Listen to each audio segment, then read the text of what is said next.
Hello साथीहरु नमस्ते। हजुरहरुलाई स्वागत छ मेरो YouTube च्यानलमा। आज चाहिँ मैले कर्कलो गाभाको तरकारी पकाउने सजिलो रेसिपी लिएर आएकी छु। हजुरहरु पनि ट्राई गर्नु होला है। अब चाहिँ यसलाई बनाउन सुरु गरौँ है त। सबैभन्दा सुरुमा आफ्नो आवश्यकता अनुसार कर्कलो लिने।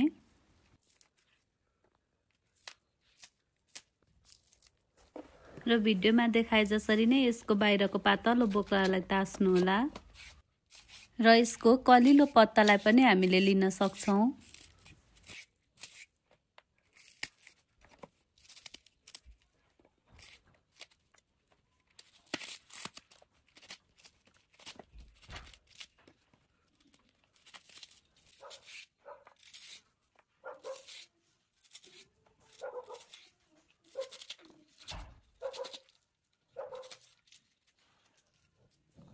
कलिलो पत्तालाई यसरी नै काट्नु होला।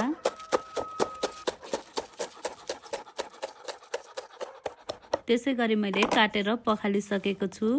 अब चाहिँ यो पकाउनको लागि रेडी भइसकेको छ। सबैभन्दा सुरुमा ग्यासको फ्लेम अन गरेर कुकर बसाउनु होला।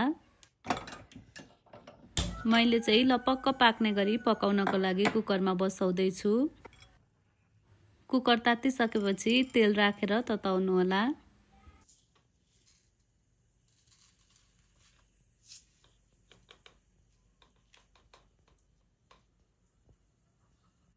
तेल तातिसकेपछि जिरा फुराउनु होला। त्यसैगरी हजुरहरुले ज्वानो पनि राख्न सक्नुहुन्छ। अब चाहिँ मसिनो गरी काटेको प्याज राख्नु होला।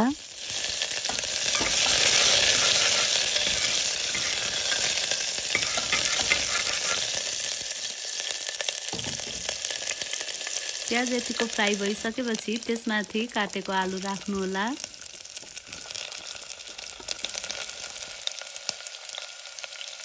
त्यसैगरी आवश्यकता अनुसार नुन र बेसारलाई राखेर चलाउनु होला।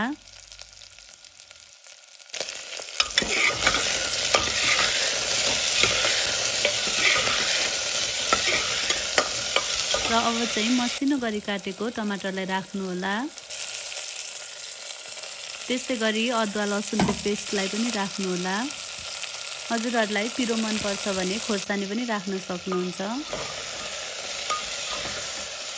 र अब चाहिँ राम्रोसँग चलाएर 3 मिनेट जति कुकरको बिर्कोले ढाकिदिनु होला।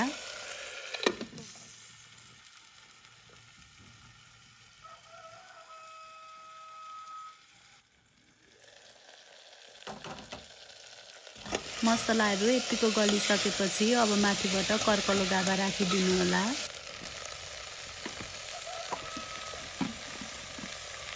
त्यसपछि मैले 1 चम्चा जिरा धनियाको पाउडर राखेकी छु। त्यसैगरी आधा चम्चा गरम मसला राखेर मज्जाले चलाउनु होला। र अब चाहिँ भिडियोमा देखाए जसरी नै सानो कपको 1 कप पानी राखेर यसलाई बिर्कोले ढाकिदिनु होला।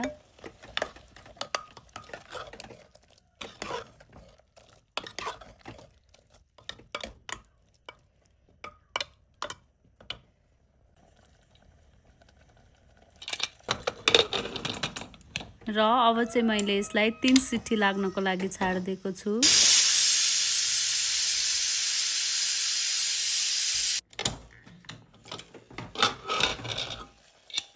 हेर्नुस् त आलु र कर्कलो गाभा यतिको पाकिसकेको छ।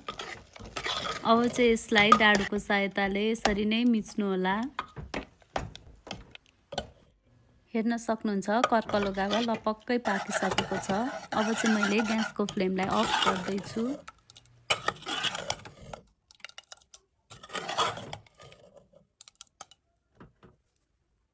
र अब चाहिँ यसमा हामीले अमिलो राख्नु पर्ने हुन्छ।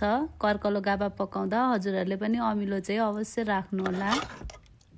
यसले एकदमै मिठो बनाउँछ। र अब राम्रोसँग चलाइसकेपछि यो खानको लागि रेडी भइसकेको छ। हजुरहरु पनि यसरी नै बनाएर खानु होला, एकदमै मिठो हुन्छ। मेरो भिडियो अन्तिमसम्म हेरिदिनु भएकोमा हजुरहरुलाई धेरै धेरै धन्यवाद। र मेरो च्यानलमा हजुरहरु नयाँ हुनुहुन्छ भने च्यानल सब्स्क्राइब गर्न र भिडियोमा लाइक कमेन्ट गर्न नभुल्नु होला। धन्यवाद।